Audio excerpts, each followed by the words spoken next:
So let's just jump right into it.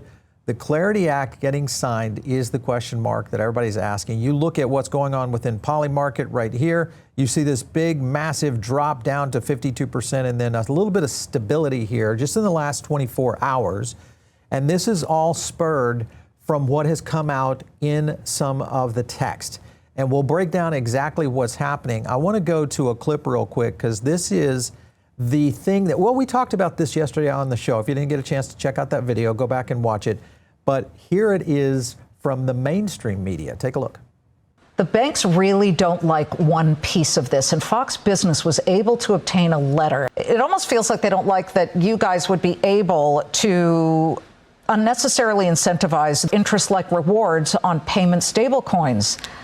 I mean, isn't it the free market? You know, the Genius Act, which is really what is USDC and Circle are subject to, it actually prohibits us from paying interest directly to holders. It's really about these distributors that use this, that is the focus of this.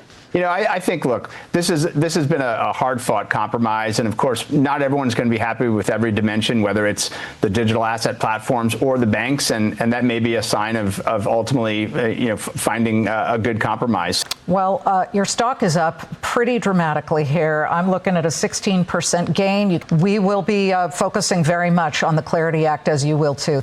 All right, so you can kind of see mainstream now watching a little closer as we get into the week that is actually going to see a markup.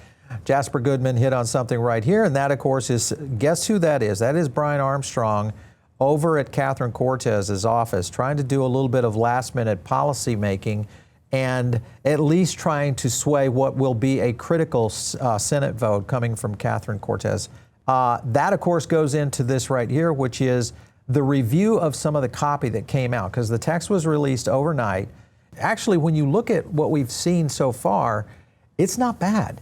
And there are a lot of key things within this that I think really make it very good for crypto in general. Strong self-custody protections. This is one of the big ones. This is on page 275. If you guys are following along, go read this portion of it. Major protections for developers. This is running nodes, validators, etc.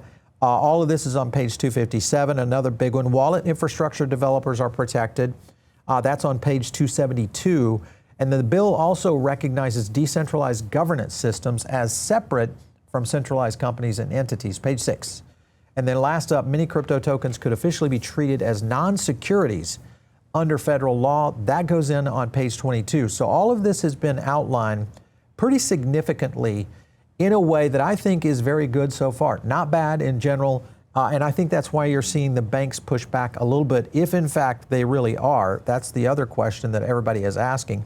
Patrick Witt came in and was toying with Elizabeth Warren, saying, hey, Elizabeth Warren stay up all night to read the 300 plus pages for the Clarity Act to deliver an objective assessment of the bill's merits, not to just some knee-jerk reaction. This is what true public service looks like. And of course, you know what that means. The bill puts investors, our national security, and our entire financial system at risk, coming from Senator Warren. So there you go. And it will turbocharge Donald Trump's crypto corruption. These are the kind of things that are happening out there right now. So I said, hey, let's bring on one of our best experts that covers DC all the time, and that is Mr. Ron Hammond. How are you? As you said earlier, it's Go Week, so I'm excited. As you can see, there's a lot happening. So yeah, let's get into it. So Ron, when you look at all of these features, is there anything there that concerns you right now, in the red lines at least? Could DeFi, vaults, and wrapper protocols bypass the stablecoin yield restrictions apply? What do you think about some of these things? No, you're exactly right. So a lot of this was really careful negotiations that have been happening behind the scenes for months. Actually, a lot of the guests that you've brought on in the past have been directly involved in a lot of that, horse shocking back and forth. So the DeFi Education Fund has done a great job protecting the Blockchain Regulatory Certainty Act. Coin Center has done a great job on the lobbying side as well. Obviously the law enforcement community seemed to get involved on the lobbying side kind of recently, actually, through a lot, it seems like, with Senator Cortez Masto, as you highlighted earlier. She does have a lot more of the AML concerns usually in the past. So at least this balance from a lot of legal opinions that I've been talking to recently, it seems to actually strike that good balance of protecting DeFi developers while allowing law enforcement to go after the bad actors who are explicitly involved in illicit activity here. So it does strike that that right balance. And again, some people will say, hey, there should be no stipulations for law enforcement whatsoever. But as you're seeing right now, this is a very delicate dance we're playing with right now. Every word means a whole litany of legal implications here. And at least right now, it seems like the lobbying side for crypto is doing a good job of making sure those protections stay in. So overall, very optimistic about the bill. I would say self-custody and DeFi protections are definitely red lines for the industry. So if we see any watering down of those, we would see even the centralized exchanges probably even come out against. So overall, we're in a good spot. How strong is the Keep Your Coins Act right now, the way it's written in there? Really strong. My old boss, Warren Davidson's been heavily involved in this bill since the get-go. I'd say this is definitely one of those red line issues for a large majority of the industry. And we've seen self-custody come under attack multiple times underneath the Biden administration, and even some cases the Trump administration recently. So I think these self-custody protections are really important and definitely red lines. We'll probably see other efforts via amendments, whether it be the markup coming up or maybe on the Senate floor eventually to try to water those down. But that is definitely a line that a lot of firms hold, including Wintermute, as a very big, strong red line. What about the DeFi app front ends in terms of KYC? Are you concerned about that at all, especially for the U.S., within the U.S.? At least right now, from what I'm seeing and a lot of the folks I'm talking to, there's not too much concern. Again, the law enforcement community, they do want their hands in a lot of these DeFi front ends here. But I think we were able to carve out the language explicitly enough to make sure that it's only going after the bad actors here. We should make sure that if you're trying to develop code in the United States, you can do it in the United States with the threat of prosecution not overhanging your head. So I still think it's in a solid spot.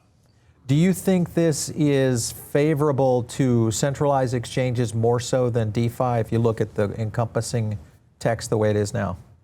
No, definitely. I think DeFi is in a good spot, all things considered. I mean, DeFi regulation, that's a tough cookie to crack. And I know the UK is going to be trying to do that pretty soon for a more comprehensive DeFi regulatory framework. The EU obviously has been trying to do that as well. The EU definitely tends to mess things up when they try to regulate things. So at least it's a good lesson to be learned from years down the road. But for years, we've been kind of told DeFi is this nascent industry. It's still going through a lot of growing pains that we're seeing through the recent hacks. But overall, we do need to have these protections. So we can have this industry be here because even folks like Jamie Dimon have highlighted that DeFi is actually a pretty unique element of the crypto space that interests him in particular. He's not a big fan of Bitcoin, but he's a big fan of DeFi. So I think that having this development happen in the United States is crucial, but also understanding that, hey, we do need to have some guardrails, especially for more of the law enforcement community here, but also understand that it's a pretty different beast to regulate versus a centralized exchange. So I think we kind of struck that balance and have the protections in place. But DeFi regulation is going to be a major theme for other jurisdictions coming up. So if you want to find out how not to do it, I guess we'll learn from the EU pretty soon. Yeah, for sure. Well, exactly. Do you feel like this is setting up any kind of targeting for possibly centralized or privacy-based blockchains in the future? We haven't seen that just yet. At least a lot of trade associations like the Blockchain Association have folks like Zcash who are very much adherent to all their needs. And so far, we haven't seen those guys raise a red flag and saying that, hey, we think this is actually bad for privacy tokens as a whole. Again, we haven't seen those concerns come out from the folks like Zcash and Monero and such. But again, the ecosystem is very aligned, and at least behind the scenes, a lot of the folks in the policy, legal, and lobbying side have been talking and texting very much into the night recently. So we are very much all, understanding where everyone's position's at and understanding that we have bigger targets who are facing us right now, like the banks you've highlighted very well.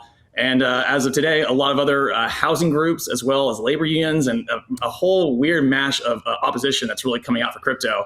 It's important we stay united, but also important we watch out for the entire ecosystem, not just one sector. Is there anything in here that you feel by Thursday that could possibly get, some heavy fire? I know Senator Warren's already kind of put out her blanket statement, but is there anything that's got real teeth? The one area that it's ongoing right now. So whenever this interview airs, maybe it has some progress going forward. But at least right now, it seems that a lot of the heavy principles are meeting in the Senate basement, talking about the ethics provision, it seems. Yeah, okay. There's a lot of questions about what that's going to look like. What is actually a pound of flesh that Democrats are okay with, and what can the Republican administration seed or give ideas to them to kind of find the middle here. At least first initial reactions from the press release from Politico I just read, it seemed that Senator Moreno from Ohio was not too happy. He said they were trying to find, I think his word was, any bullshit excuse to be opposed to it. So it seems like temperatures are still a little high on the ethics issue, but that's what a lot of us expected. I mean, this is more of a political issue versus actually a crypto regulatory issue, but since we're close to the election year, and it's in the mainstream media of the Trump crypto grift or whatever you want to dress it up as, this is something that a lot of folks feel like on the Democrat side they need to address in this bill of all things, even though it doesn't really fit into a crypto regulatory framework. And it's candidly kind of obvious when they're trying to go after one person or his associates and family.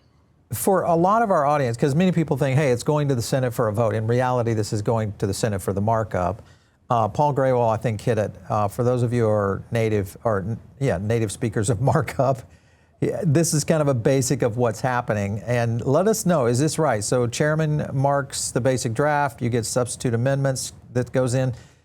Give this to our audience in basic understanding. It gets to the Senate floor, everybody gets to put in some stuff. What else happens after that? So we need to highlight that bills in the Senate, like of this magnitude, like a big bill, these are pretty rare. The Genius Act is a good example of like a really rare bill that goes out of Senate banking. Right. That committee has passed, I think, like 3 bills in the past decade. One was Dodd-Frank, the one to fix Dodd-Frank, and then the Genius Act, and then like a housing bill. Like that's it. Right. That's all they've done in the past 10 years. So when someone sees a bill like this that has committee jurisdiction, financial services, or the agriculture committee, this is a bonanza here, because for a lot of senators who have their own individual pet projects, crypto related or not, hey, this is the time to try to get some of that in, because there's not many trains leaving the station that are focused on financial services. And that's why we kind of saw the Credit Card Competition Act get included into the Genius Act as an amendment. That got tossed out because dealing with interest rates of credit cards does not belong in the stablecoin regulation bill. I'm sure that's going to come up again as well. We've seen folks try to put prediction market stuff into this bill. That's been whipped away every time. But these things are rare opportunities for the Senate, and the Senate loves to try to see what they can attach.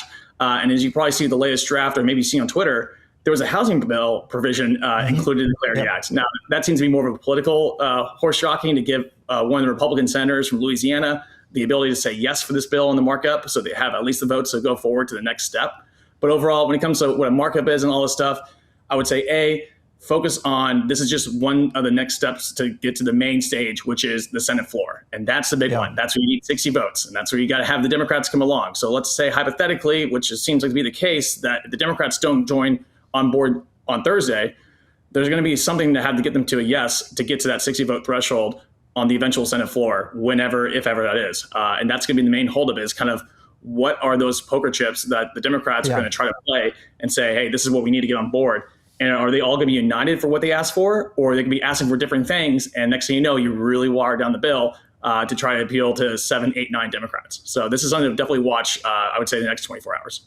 Okay, so 24 hours, this will get into the markup phase. Once markup is complete, if it gets complete on Thursday or Friday, what would be the next step after that? So they're going to have to consolidate the bills, because then there was one that passed out of the Agriculture Committee that was half of the bill. The other half is going through banking. That's the one we're voting on Thursday. So they're going to combine those two bills together, make sure it's legally sound between both drafts, and so make sure it's all buttoned up nice. That could take anywhere from 2 to 3 weeks. And then after that, it's, or I guess during that, it'll be, let's find those 9 to 10 Democrats, if not more, to try to get on board. So this is where the hard part kicks in, because they will not go to the Senate floor vote unless they know for sure they can get 60 votes. Very rarely do bills blow up on the Senate floor. There's always that famous example of John McCain and the healthcare vote coming at the last second. But, at least at this moment, it does look like we're going to need every single Republican if we can, as well as, 9 to 10 Democrats. And that's a very hard thing to do. So I watch that. We are going to do our job to isolate on those Democrats and really try to get them across the line. And for everybody watching right now, hopefully we'll have a list of who those potential Democrats are, and even the Republicans who could be on the fence. Is there any possibility right now of losing Republicans? And if they are, who would you say is at risk? I mean, we lost 2 Republicans during the Genius Act, and it was actually Republicans more on the right of anything of the party. So we saw the Senator Josh Hawley. He was voted against the Genius Act, as well as Rand Paul. Again, they had different issues of the Genius Act at the time, but it's a good show of case. Hey, the Republicans are never guarantees. And I know we talk a lot about the bank lobby, but it's weird. I was just talking to another reporter about this, but the banks and Republicans have always been seen hand in hand since Dodd-Frank, since 2008. The Republicans love the big banks. And that narrative with crypto has completely shifted 180. But at the same time, what the banks are doing is that they're bringing a lot of the CEOs to the various offices in the Senate saying, hey, if you allow, stablecoin yield, for example, your rural community is going to lose their only bank access in the area. That community bank is going to go away, and there's going to be no one serving your constituents in rural Montana, South Dakota, pick a state. Obviously it comes off as scary. It sounds scary, but then of course the White House had a whole report saying, yeah, that's not the case. So it's about the narratives at this point. It's all the principle level.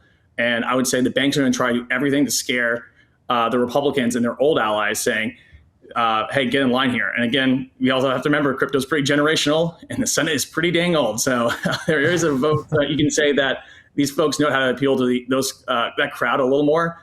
But at the same time, crypto's done a pretty dang good job of pretty much beating banks at their own game. So we'll see what happens on that front. But I am scared the banks are going to try to pull a lot of Republicans, and there might be some out of the woodwork that we just haven't dealt with yet, who might be kind of surprises. So you have to really keep in mind for that.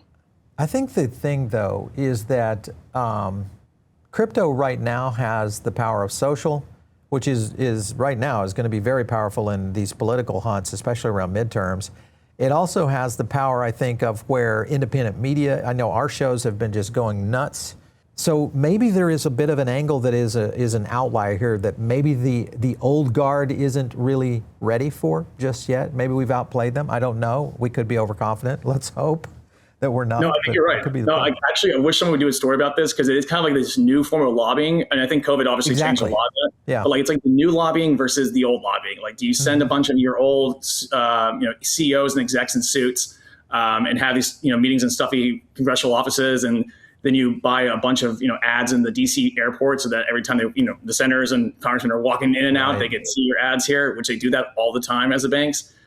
Or do you kind of go through this more grassroots style of campaign here where you bring a bunch of college students in, you go through new media, to your point? Do you explain everything on Twitter very transparently and say, hey, look, these are our arguments, feel free to critique? And they have done so, but at least the banks have really been playing the kind of less transparent, more stuffy rooms. Yeah, and I think it's sure. I think it's why they're where they're at right now. Well, I think that it kind of showed that they were in a bit of disarray this weekend for that, the situation that they, the urgent notice on Mother's Day to try to get this kind of sidelined. That to me showed that they were offsides in the sense of they caught themselves offsides in how this battle came about. So I don't know. This could also be theater. Listen, you know how these are played in DC. It gets a little crazy. Last question. Any hints at fixing the current tax rule status that you think might come of this? So there are conversations happening on the House side, actually, on crypto tax, of all things. It's a private conversation, but it's happening between the principal players on the tax writing committees. So this is very important. If it wasn't for the clarity draft going to markup this week, we probably all focus on the Ways and Means conversations, because that's huge. Because it seems like Trump's going to try to put or pressure the Republicans to do one more tax bill before the year's end.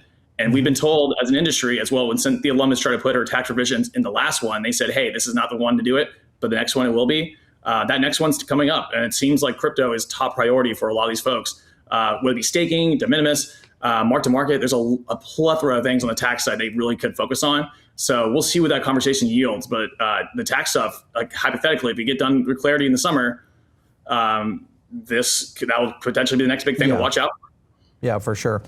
Listen, this week is going to be an unbelievable week on DC. So I know you're working, 24/7 over there, Ron. So thanks for everything you're doing. I appreciate it.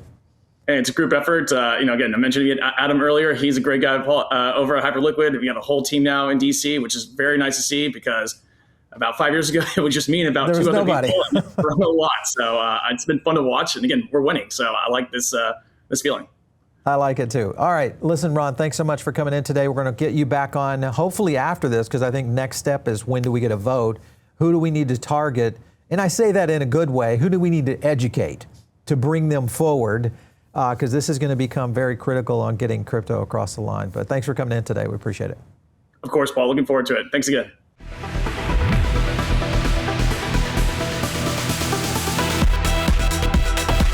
If you like this video, hit like and subscribe, drop a comment down below, and also join our free private member group. The link is in the description.